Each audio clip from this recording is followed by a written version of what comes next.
I used to believe my life was simple and good. I worked hard every day, came home to my wife, and dreamed about a future that felt safe and warm. If someone had asked me then, I would have said I was the luckiest man alive. One evening, I walked into our apartment after work. Olivia was standing in the kitchen, holding a small white box. Her hands were shaking. "Ethan," she said softly. "Hey," I replied, setting my bag down. "Why do you look so serious?"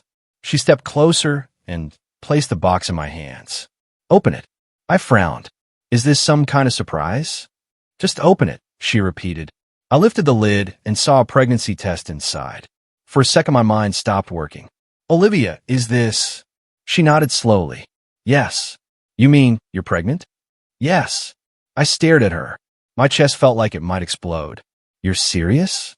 She forced a smile. Why would I joke about something like that? I laughed out loud. "I'm going to be a father." She looked at me quietly. "I'm going to be a father," I repeated, louder this time. I pulled her into a hug. "Olivia, this is amazing." She hugged me back, but something about the way she held me felt stiff. "Say something," I said. "I'm happy," she replied. "You don't sound happy." "I'm just nervous." I smiled. "Don't worry. We'll figure everything out." That night, I couldn't stop thinking about my father. Before he died, he always told me the same thing. "Ethan," he used to say, "money comes and goes, but family is the greatest wealth a man can have." I whispered those words to myself as I looked at Olivia. "We're really doing this," I said. "Yes," she replied quietly. The next morning, I called my best friend. "Daniel, I need to tell you something." "What's going on?" he asked. "Olivia's pregnant." There was a short silence.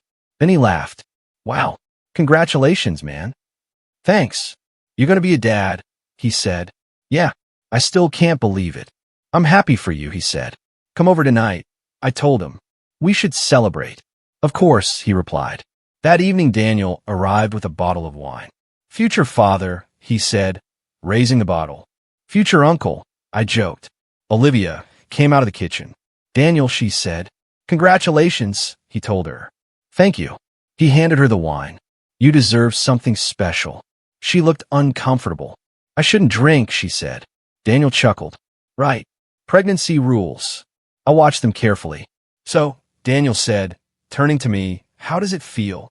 "Honestly," I said, "terrifying." He laughed. "You'll be fine." Olivia stayed quiet. "Hey," I said to her, "have you thought about names yet?" "Not really," she replied. "Come on," I insisted. "We need ideas." Daniel smirked. "Name the kid after me." "Absolutely not," I said. "Why not?" "I don't want my kid growing up arrogant." Olivia forced a small laugh. Daniel looked at her. "You okay?" he asked. "Yes," she replied quickly. "You look tired." "I'm fine." Something about the moment felt strange, but I ignored it. Later that night, Daniel left. As I walked him to the door, he patted my shoulder. "You're a lucky man, Ethan." "I know. Take care of your family."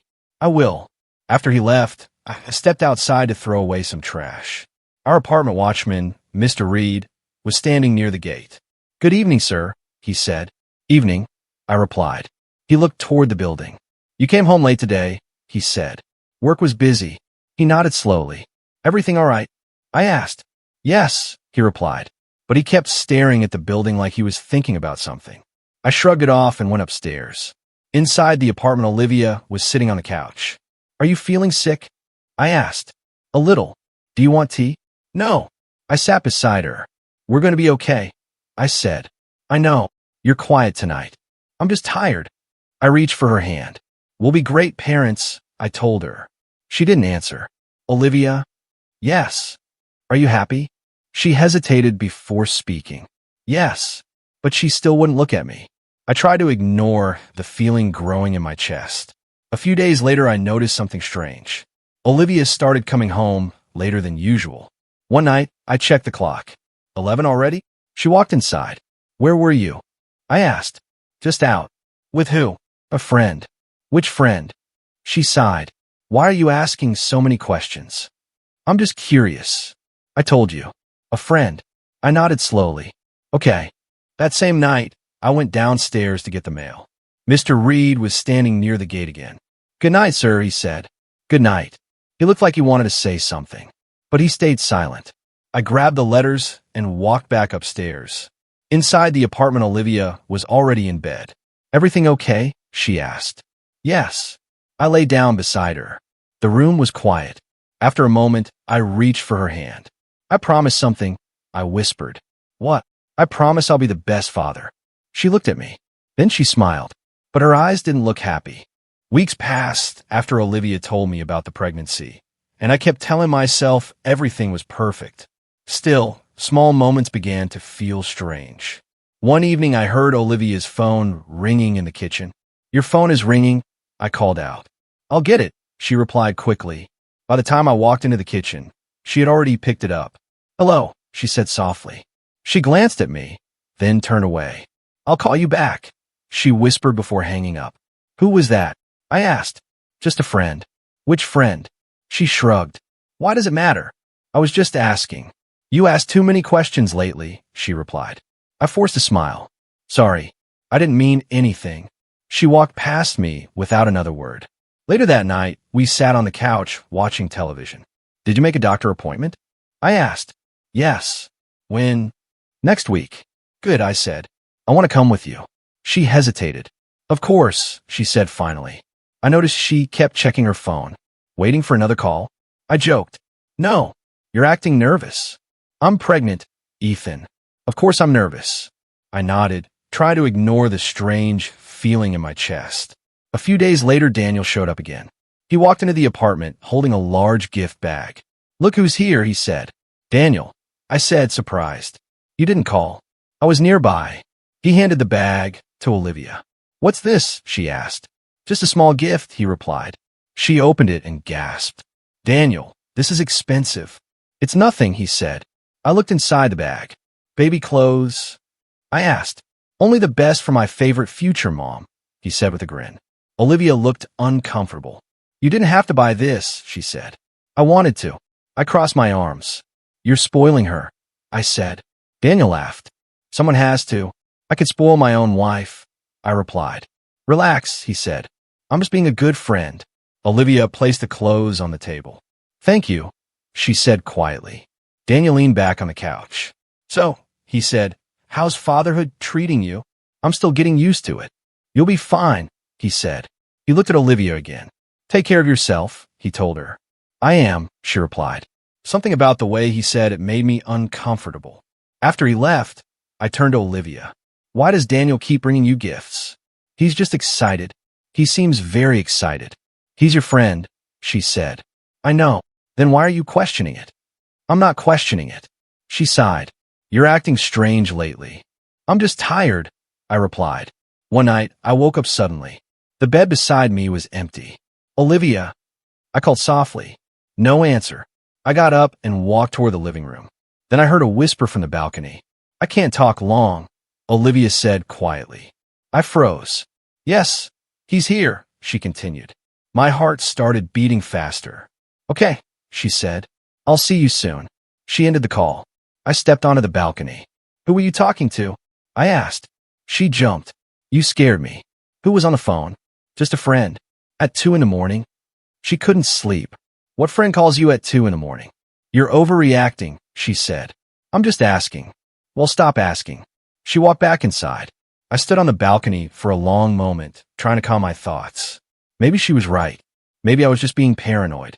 A few days later, I worked late at the office. When I finally returned home, the apartment building was quiet. Mr. Reed was standing by the gate. "Good evening, sir," he said. "Evening," I replied. He looked nervous. "Long day?" he asked. "Very long." I started walking past him, but he spoke again. "Sir, can I ask something?" I stopped. "Sure." He lowered his voice. "Are you sure everything in your house is normal?" I frowned. "What do you mean?" He hesitated. "Nothing," he said quickly. "No," I said. "Tell me." He shook his head. "I shouldn't interfere. You're confusing me." "I'm probably mistaken," he replied. "Mistaken about what?" He looked toward the building. "Maybe it's nothing." I laughed nervously. "Mr. Reed, you're making this sound mysterious." "I'm sorry, sir. If something is wrong, just tell me." He sighed. "I only meant sometimes people hide things." "Everyone hides something," I said. "Yes," he replied quietly.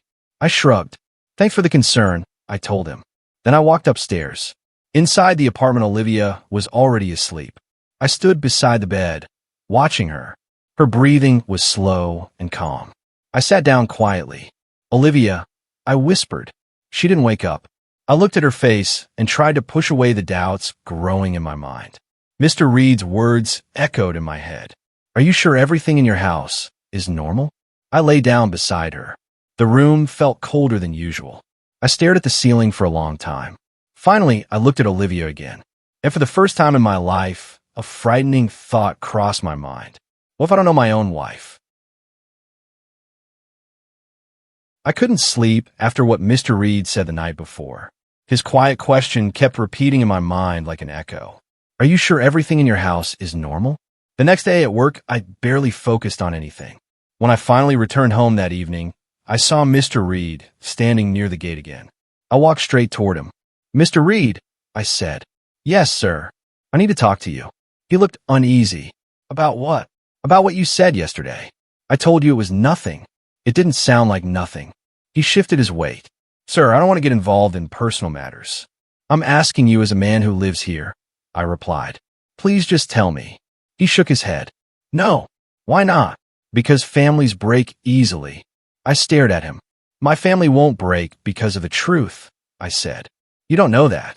I still want to hear it. He looked around the empty street. Sir, maybe I misunderstood something. What did you misunderstand? He remained silent. My patience started fading. Mr. Reed, you already said enough to make me worried, I said. If you stop now, you'll only make it worse. He sighed. I don't want to destroy your home. You won't, I insisted. Just tell me. He looked at me carefully. Are you sure you want to know? Yes. He paused for a long moment before speaking. Sometimes, when you're at work, someone visits your apartment. My stomach tightened. What do you mean someone? A man. I frowned. Daniel visits sometimes, I said. Yes. I thought it was him at first. At first? He nodded slowly. But then I saw the man clearly. And it wasn't Daniel. My heart began beating faster. Then who was it? I believe his name is Victor. Victor? I repeated. Yes. Victor Hayes. He looked surprised. You know him? He's Daniel's business partner, I said slowly. Mr. Reed nodded. That must be him. I felt the air leave my lungs. How many times? I asked. He hesitated. I'm not sure. More than once. Yes. Many times. Yes. I stared at the ground. When does he come? I asked. Usually late at night. And when does he leave? Before morning. My chest felt tight. Are you certain? I saw him enter the building. And he went to my apartment? Yes. My voice dropped. Did you ever see Olivia with him? I saw her open the door for him. The words felt like knives. Maybe you misunderstood, I said weakly. Maybe, he replied quickly. Maybe I saw wrong. I looked up at him. Did they stay long? Yes. Hours? Yes. My hands began shaking. Why didn't you tell me earlier? I didn't think it was my place. You still should have told me. I'm sorry, he said quietly. I rubbed my face. Maybe there's an explanation. Yes, he agreed quickly. There could be.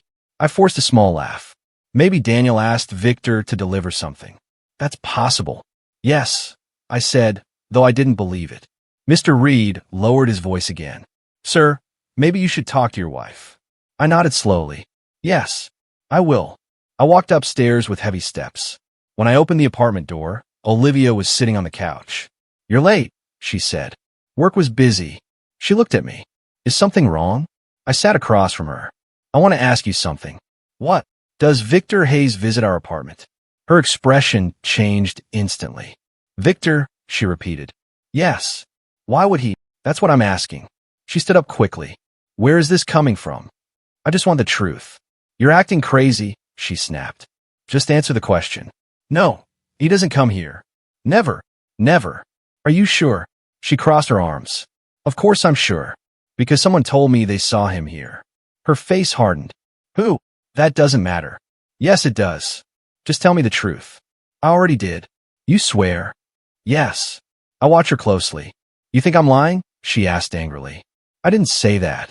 But you're implying it. I'm just trying to understand. She laughed bitterly. You don't trust me anymore. That's not true. Then why are you accusing me? I'm not accusing you. You clearly are. Her voice grew louder. I'm pregnant with your child, Ethan, and you're interrogating me like a criminal. I felt my confidence collapsing. I'm sorry, I said quietly. You should be. I didn't mean to upset you. She turned away. I can't believe you will believe some rumor over your own wife. You're right, I said quickly. I'm sorry. She walked toward the bedroom. I'm tired, she said. I didn't mean to hurt you, I repeated. She didn't respond. Later that night, I lay beside her in silence. Her breathing was calm, but my mind was loud. Mr. Reed's words echoed again. Victor comes when you're not home. I stared into the darkness, and deep inside, I felt something breaking. The day my son was born should have been the happiest day of my life. I stood in the hospital room while Olivia lay in bed holding the baby. Do you want to hold him? She asked. My hands trembled. Of course I do. She carefully placed the baby in my arms. I looked down at his tiny face. Hey there, I whispered. Olivia smiled weakly. He's beautiful. Yes, I said softly. He is. The baby opened his eyes for a moment. I froze. Olivia, I said slowly. Yes. His eyes. What about them? They're green. She shrugged. So, I thought babies usually have dark eyes. They change later, she replied quickly. Maybe. I stared at the baby again. Light green eyes. Neither Olivia nor I had that color. You're thinking too much, she said. I guess I am. She laughed softly. You're a father now. Get used to worrying.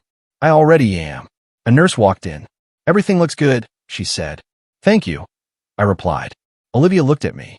What should we name him? I smiled at the baby. How about Noah? Noah, she repeated. I like it. Me too, she said. I kissed Noah's forehead. Welcome to the world, son. But something inside me felt uneasy. Weeks passed after we brought Noah home. I loved him more than anything.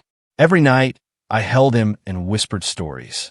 Someday I'll teach you everything, I told him once. Olivia stood behind me. You're already a good father, she said. I'm trying. But every time Noah opened his eyes, that same thought returned. Green eyes. One evening I asked Olivia again, does anyone in your family have green eyes? No. Maybe distant relatives? I don't think so. What about Victor? I asked suddenly. She stared at me. Why are you mentioning him again? I was just asking. You need to stop this, she said coldly. Stop what? This suspicion. I'm not accusing you. You clearly are. I just want peace of mind. You're being ridiculous. I looked at Noah sleeping in his crib. I hope so, I said quietly. The doubt kept growing. Finally, one morning, I made a decision. I called a clinic. Hello, a woman answered. Hi, I said nervously. I need to arrange a DNA test. Is this for paternity? Yes. We can help with that, she said. Her name was Dr. Laura Bennett. A week later, I walked into her office holding Noah. She greeted me kindly. Good morning. Good morning, I replied. She looked at the baby. He's adorable. Thank you. Are you certain you want to do this test? She asked gently. I hesitated. Yes. Sometimes results like this can change lives. I understand. She nodded. We'll need samples from both of you. How long will it take? A few days. That's fine. While she prepared the test, she spoke softly. You seem nervous. I am. Why do you suspect something? I sighed. Things haven't felt right. Have you talked to your wife? Yes. And she says everything is fine. Dr. Bennett looked thoughtful. Sometimes the truth is painful, she said. I'd rather know the truth than live in doubt. She nodded. I understand. A few days later, I returned to the clinic alone. Dr. Bennett sat across from me with a folder in her hands. My heart was pounding. Do you have the results? I asked. Yes. I tried to read her expression. She looked sad. Ethan, she said quietly. Yes. Before I say anything, I want you to stay calm. My stomach tightened. Just tell me. She opened the folder. I'm sorry, she said. The room felt silent. What does that mean? I asked. She looked directly at me. You are not the biological father. The words hit me like a hammer. What? I whispered. The DNA test is very clear. No, I said quickly. That's impossible. I'm afraid it isn't. There must be a mistake. We ran the test twice. My hand started shaking. No, that can't be right. I'm sorry. I stared at the paper, she placed in front of me. Numbers. Scientific terms. But one sentence stood out clearly. Probability of paternity. 0%. This isn't real, I said. I wish I had better news. I felt like the floor disappeared beneath me. I raised him. I whispered. He's still your child emotionally, she said gently. But not by blood. My throat felt tight. Thank you, I said weakly. I left the clinic in a daze. Hours later, I sat alone inside my car. The test results were still in my hands. I stared at them again and again. Every memory of my marriage suddenly felt different. Olivia's late nights. The secret phone calls. Mr. Reed's warning. Victor. My chest burned with pain. I trusted you. I whispered to the empty car. Tears blurred my vision. I looked at the paper again. Then I asked the one question that destroyed my heart. Who is the real father? I sat in my car for almost an hour before going home. The DNA report felt heavy in my hands. When I finally walked into the apartment, Olivia was rocking Noah in the living room. You're late, she said. I had something to do. She looked at my face. Is something wrong? Yes, I said quietly. She frowned. What do you mean? I placed a folder on the table. We need to talk. Her expression changed. About what? About Noah. She froze. What about him? I pushed the folder toward her. Open it. What is this? Just read it. She slowly opened the folder. The room became silent. Her eyes moved across the page. Then her hands started shaking. Where did you get this? She whispered. So it's true, I said. Ethan, answer me. She looked up with panic in her eyes. You tested him? Yes. You had no right. No right. I repeated. I had every right. She closed the folder quickly. This doesn't prove anything. It proves everything. No, it doesn't. Olivia, I said slowly. The report says I'm not the father. She looked away. That test could be wrong. They ran it twice. She stayed silent. Look at me, I demanded. She didn't move. Look at me. Finally, she lifted her eyes. Tell me the truth, I said. I already told you. Don't lie to me again. I'm not lying. I slammed my hand on the table. Who is the father? Noah started crying. Olivia held him tighter. Lower your voice, she said. I want the truth. You're scaring him. Answer the question. Tears formed in her eyes. It was a mistake, she whispered. My heart sank. A mistake, I repeated. She nodded slowly. When? I asked. A few months before I got pregnant. With who? She hesitated.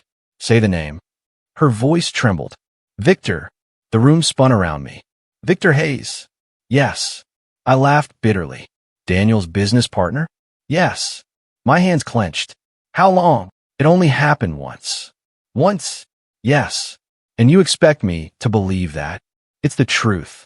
Then why was he visiting our apartment? She looked shocked. Who told you that? Answer me. I don't know what you're talking about. Mr. Reed saw him, I said.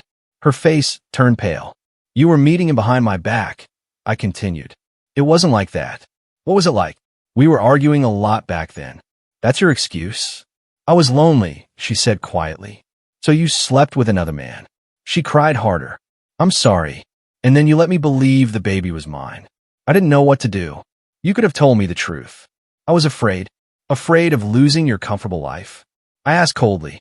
She didn't answer. I felt another wave of anger rising. Did Daniel know? I asked. She froze again. Answer me. She whispered, yes. My chest tightened. He knew. I repeated, yes. And he said nothing? He told me not to tell you. I stared at her in disbelief. My best friend knew my wife was sleeping with another man. And he stayed silent? He said it would destroy everything. It already did. I stepped away from the table. I trusted him, I said quietly. I'm sorry, she whispered again. I laughed bitterly. That word means nothing now. Noah started crying louder. Olivia rocked him gently. Please don't leave, she said. I need time to think. Ethan, I can't look at you right now. I walked out of the apartment before she could say anything else. The night air felt cold. Mr. Reed was standing near the gate. Sir, he said softly. I looked at him. You were right. His face filled with regret. I'm sorry. She admitted everything. He sighed. I was afraid of that. The father is Victor. Mr. Reed nodded slowly. I suspected. You knew. One night, I overheard him talking on the phone. My fist tightened. What did he say? Mr. Reed hesitated. You might not want to hear it. Tell me. He spoke quietly. He was laughing. Laughing? Yes. What about? He said. Olivia only married you because you were stable. My chest burned. He said you were easy to control. I felt humiliation spreading through me. He bragged that you would never suspect anything. The words felt like poison. Did he say anything else? I asked. He said you were the perfect husband to hide behind. I stared into the darkness. All the memories of my marriage now felt fake. Thank you for telling me, I said quietly. Mr. Reed nodded. Are you going to confront him? Not yet. Why not? I looked back at the apartment building. Because anger makes people careless. He watched me silently. I've learned something tonight, I said. What is it? I took a deep breath. Sometimes revenge isn't loud. Mr. Reed frowned. What do you mean?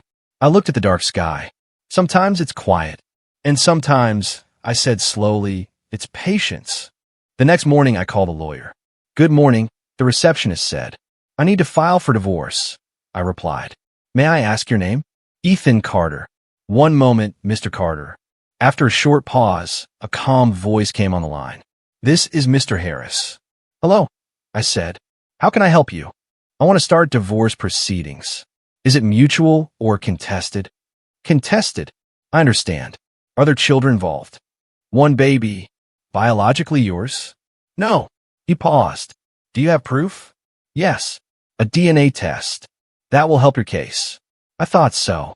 Can you come to my office today? Yes. We'll begin the paperwork. Thank you. After hanging up, I stared at my phone. Then it rang again. Olivia. I watched the screen. I didn't answer. The phone rang again. I ignored it. Minutes later, another call came. This time it was my sister Mia. Hello. I said. Ethan, she said softly. Are you okay? I've been better. Olivia called me. She would. She sounded desperate. She should be. Do you want to talk?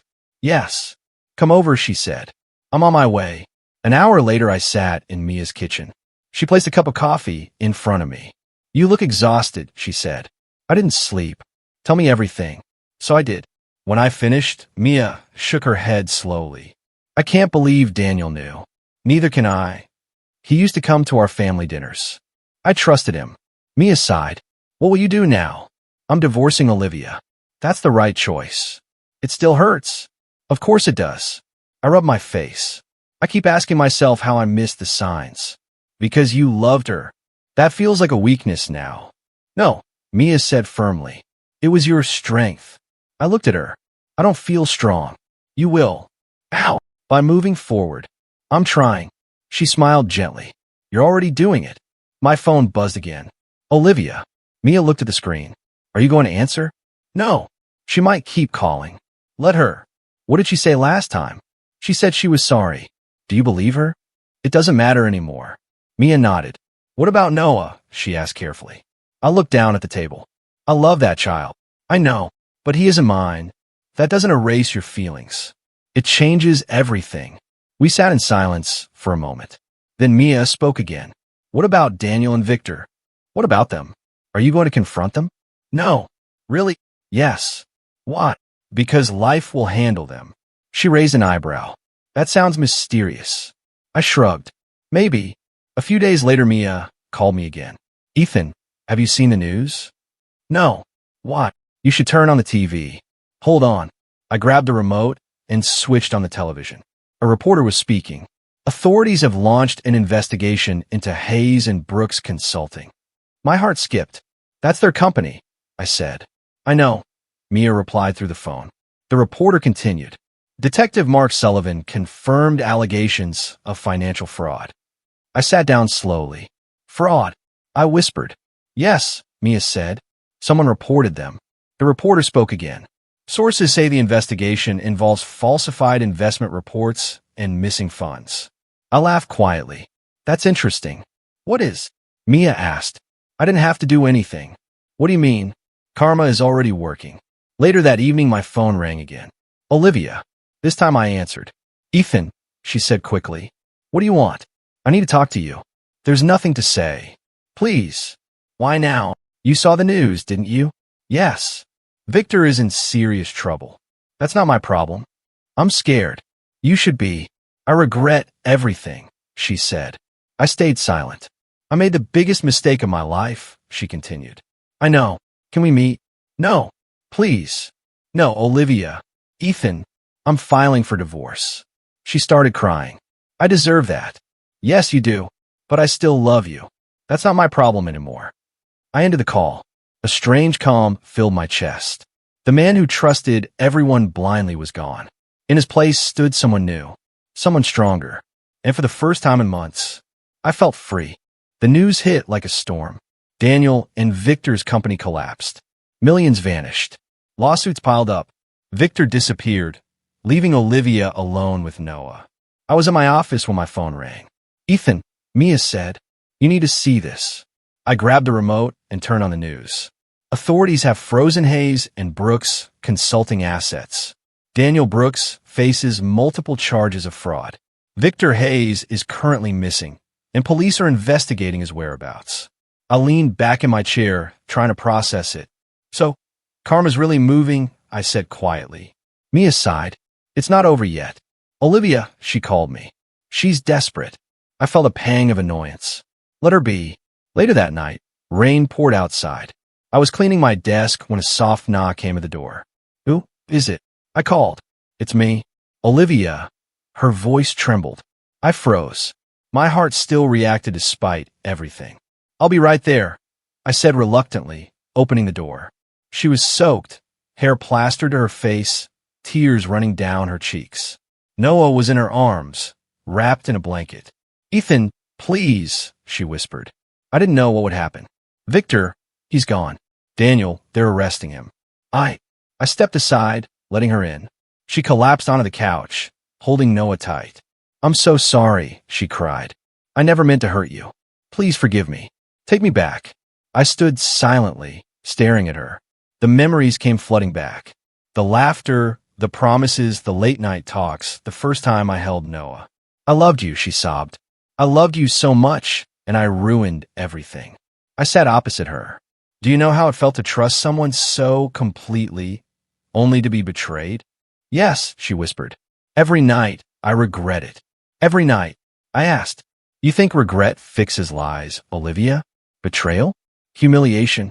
She shook her head, tears spilling over. I was wrong. I was weak. I thought I could have it both ways. And now, I asked quietly. I have nothing, she admitted. No Victor, no Daniel, nothing. Just Noah, and you, Ethan. I beg you, please. I leaned back. My hands rested on my knees. Do you know what the hardest part is? She shook her head. Tell me. The hardest part is realizing the man you betrayed no longer exists. Her crying slowed. She looked up at me, hopeful, pleading. I used to be that man, I continued. The one who trusted everyone blindly, who forgave, who hoped for the best. She whispered, Ethan, that man is gone, I said firmly. The man who would have taken you back doesn't exist anymore. I stood up. I have nothing left to give you, Olivia. Not after everything. She sobbed quietly, clutching Noah tighter. Please, at least for Noah. I shook my head. Noah will have me, Olivia.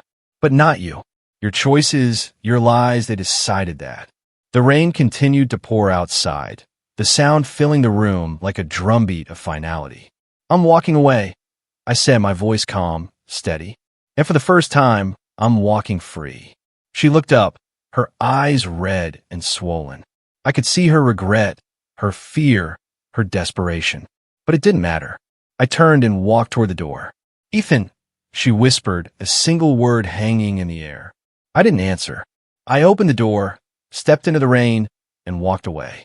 For the first time in months, I felt no weight on my shoulders. No betrayal, no lies, no humiliation, just the quiet strength of someone who had survived everything. I didn't look back. The man I used to be was gone, and the man I was becoming was stronger than ever. Months passed, and life slowly started to feel lighter. I moved to a new neighborhood, far from the memories that haunted me. Boxes were everywhere, and the apartment felt empty, yet peaceful. I opened my small accounting firm a few weeks later. Carter & Associates, I named it, and it felt like the first real accomplishment that was only mine. One morning, I went to a cafe near the office. The aroma of coffee felt comforting, and the chatter around me didn't feel intrusive. I sat with a cappuccino, scanning through some client files. "Mind if I sit here?" a warm voice asked. I looked up.